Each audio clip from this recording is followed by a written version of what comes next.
Здравейте на всички! Днес е денят, в който протестираме за запазването на българския лев. Ние ще бъдем там и ще зададем нашите въпроси. Очакваме от депутатите отговорно отношение и отговори относно защо ние младите трябва да излизаме на площадите. Искам да ви попитам като граждани, защо днес дойдохте тук, да не си останахте вкъщи на топличко, на спокойно. Защо е важно българина да бъде тук днес? Защитиме бъдещето на нашите деца, защото това, което в България предстои да се случи, е пагубно за следващото поколение, за всички, които предстоят да живеят в нашата държава, защото еврозоната има влизане, няма излизане. И ако ние направим фаталната грешка да сме пасивни, да не защитиме това, което се случва в момента като протест, като общо национален протест, ще страдаме следващите години, защото това ще отрази на икономиката и трябва да се вгледаме всичко това, което се случва в съседните нам държави. Благодаря ви. Здравейте, с нас е господин Петър Петров, народен представител от Монтана, от политическа партия Възраждане. Господин Петров, здравейте! И защо е важно днес да сме тук, а не да сме пред телевизора вкъщи? За да не предадем доверието на тия над 10 000 души, които носят един плакат като този, който пита защо властта заглуши гласа на 600 000 души. Това е един от плакатите за референдума.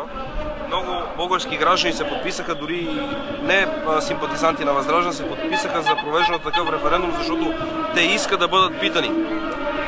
Темата за еврото е наистина огромна, но по-голямата тема дори от тази е, че българските граждани трябва да бъдат питани. Да разберат, че от тях зависи, от техния глас зависи как да бъде управлявана държавата. Това искаме ние, българските граждани, да бъдат питани именно за това. Днес сме тук, за да запазим българския лев и да им покажем, че дори това, че властта показа искането за референдум, няма да ни откаже и ние ще се преборим за българската независимост. И последен въпрос, какво бихте посъветвали моето поколение? На база факта, че някога един ден и аз бях млад човек с мечти, тогава гледах едни хора, които се хиляха нагло от телевизора и докато тогава имах оправдание, че нищо не зависеше от мене, то сега нямам вече такова оправдание, сега всичко зависи от мен и от моите съратници.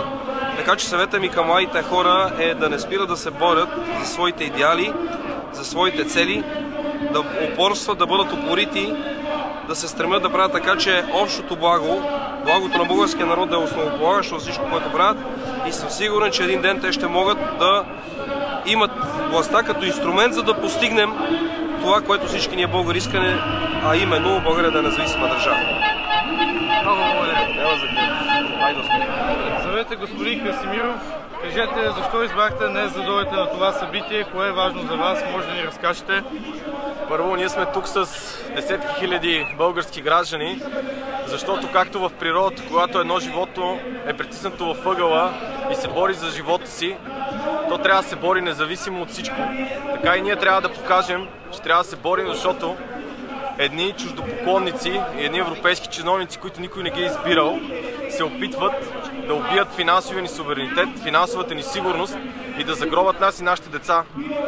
Трябва да излезем както онези опълченци през 1976 година, без да очакваме никой да ни помогне, ние сами да се борим за свободата ни, пък ако някой друг види и ни помогне, е добре дошло. Но ние трябва да излезем и да покажем, че не сме роби, че имаме собствена воля и трябва да се борим за българския лев и за финансовата ни независимост. Благодаря.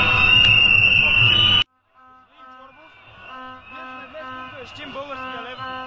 Аз съм младеж на 19 години, моите съмишленици също са младежи. Защо се стигна до тук ние да сме на площада? Защото години наред от страна на правителството и от страна на уж ръководните органи няма никакви отговори на смислените въпроси. Какво ни предстои, защо трябва да го правим? Защо трябва да влизаме задължително в еврозоната? Няма отговор. Отговаряме ли на условията? Не отговаряме, пак не искат да се стигне до проверки, до ясни и точни анализи, нито данните от НСИ са проверени, нито по-важното, здравомислието не е спазено. Здравомислието не е спазено, а както виждате се оказва, че това е основното, което липсва в днешния свят. Тръмп дойде преди 2 седмици на власт в САЩ и какво каза? Първото условие – здравомислие. С какво е защитено еврото? В България ние имаме ресурси, в момента сме свързани с еврото, но в крайна сметка това е само една калкулативна връзка винаги можем да се откачим и да продължим или с друга обезпеченост, с друга валута, с злато или с природни ресурси, или просто да продължим като обикновена фиатна валута. Така или иначе, обвързването с еврото в този момент е абсолютна лудост. Ако трябва да се обърнете с няколко думи към младите, бъдещето на България, какво бихте им казали? Не бъдете пред компютрите. Компютрите не ви хранят, от компютрите не пиете вода, от компютрите не се лекувате, от компютрите не дишате. Вие само получавате информация. Тоест, ако вие останете в този виртуален свят, вие сте загубени. Защото светът е реален. Светът е ето това. Трябва всеки физически да покаже собствената си ангажираност с общите дела. Не може само с действия и виртуални разговори, нали, онлайн или пък най-много да се събереш в кафенето, да решиш нещата на обществото си. Не може. Така както сам ставаш и се погрижаш сутрин да си измиеш лицето, да се обръснеш, да се нахраниш, така трябва да помислиш, че и за общото благо пак има физически действия, които в един момент трябва да се направят. Едно от тях е така, както спазваш правилата за движение, те са физически реакции, така и когато си наблюдавал политическите процеси и няма отговор, трябва физически наистина да излезеш и да покажеш присъствието си там, защото онлайн не се върви. Онлайн средата просто минава и заминава. Благодаря много.